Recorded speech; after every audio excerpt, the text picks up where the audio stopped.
Hey, folks, there are two different kinds of dating strategies when it comes to finding out how old a rock is. The first one is an absolute dating method. Like this strategy gives you the absolute age of a rock. And the other one is relative. And the relative version is, I think, what is that? That's an arrow. What? And I think the relative version is a lot more intuitive. So we're going to deal with that last. But it's called stratigraphy. And it makes sense. However, it doesn't tell you the exact age of a rock. It just tells you the age in relation to other rocks. We'll look at some pictures at the end. The absolute version is called radiometric dating, and it relies on radioactive. Radioactive makes it sound bad, but it is relying on unstable isotopes. Isotopes. Who remembers what an isotope is?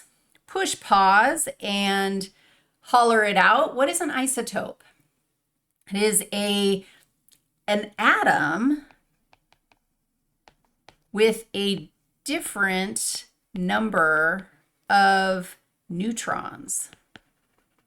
The example that we talked about when we did chemistry in this class is carbon. Carbon 12 has what? 6 neutrons. And carbon always has 6 protons. So carbon 14 is a common. It's not common, but it's a well-known isotope of carbon. And how many neutrons do you think carbon 14 has? 8 neutrons. And the fact is, when I say it is unstable, what that means is that carbon 14 actually decays, they call it decaying, into nitrogen 14. And that's the radioactive part. That's what the term radioactive decay is referring to. It's when one isotope changes and becomes something else. Now, we are basically carbon critters, and you can look at the amount of carbon 14 in a critter and tell how long it has been, because you have a set amount of carbon 14 in every single critter. It's consistent. Living critters, we inhale carbon dioxide. Oh my God. We exhale carbon dioxide. The carbon dioxide is used by plants to make plant matter. We either eat the plant matter or we eat somebody who ate the plant matter.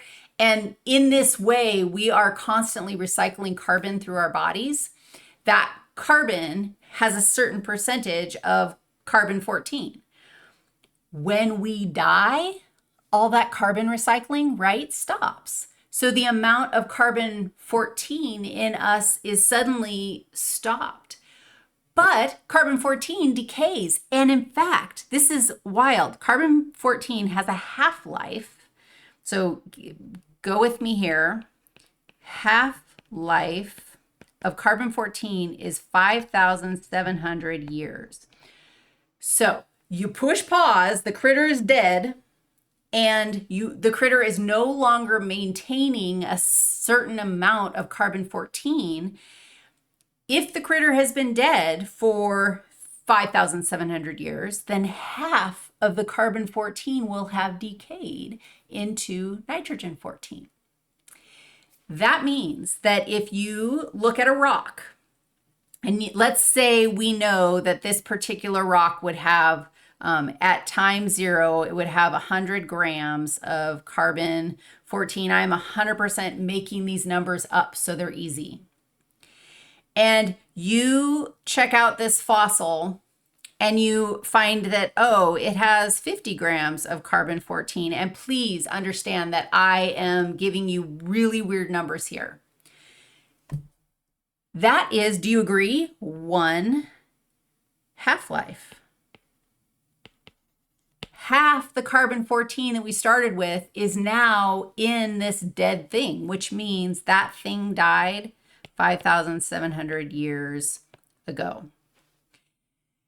There are isotopes for all different ages, which is really cool. So if you are measuring within the thousands of years, carbon-14, measuring the amount of carbon-14 in, say, a fossil or a rock is a really great way to tell how old something is. You can measure other isotopes that have like crazy half-lives, like in the millions or even billions of years. And if you measure those, you can create a graph that allows you to figure out how old that item is. It tells you the absolute date. Dating rocks, you gotta have that strategy. If you wanna know how old something is with an actual number, like the numbers that we threw out in the previous section, you have to have this strategy of figuring it out. The stratigraphy is our relative giddy up. And that one, I'm gonna show you a website here that I have. I can do it. Where did I put that website? There it is. If we measure the absolute in one place in a rock, we can actually tell relatively what's younger and what's older. This is an example of digging into the hillside, and the assumption is that the rocks on the bottom deeper into the hillside are older, and the rocks closer to the top are younger. There's a diagram here that kind of shows you that, in a picture form, that you can see this relative aging of the rocks based on their depth.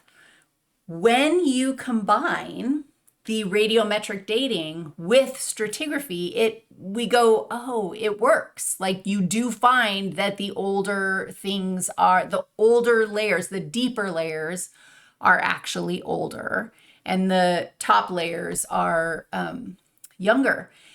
Now, does rock always follow these rules? Dude, no, never. Like, often you can end up with a volcano happens, and then you get brand new lava spouting out through the rocks, and earthquakes can happen, and the rocks can get disrupted. So that's why stratigraphy is relative, and you have to also confirm with the absolute radiometric dating. Okay, my point here is just to say that scientists, glory days, have excellent tools for figuring out how old these rocks are. And when you find things like critters in the rock layers, you can actually figure out how old those critters were. Because if they're in the rock layers, they ain't alive anymore. All right, speaking of not alive critters anymore, let's go to the fossil record.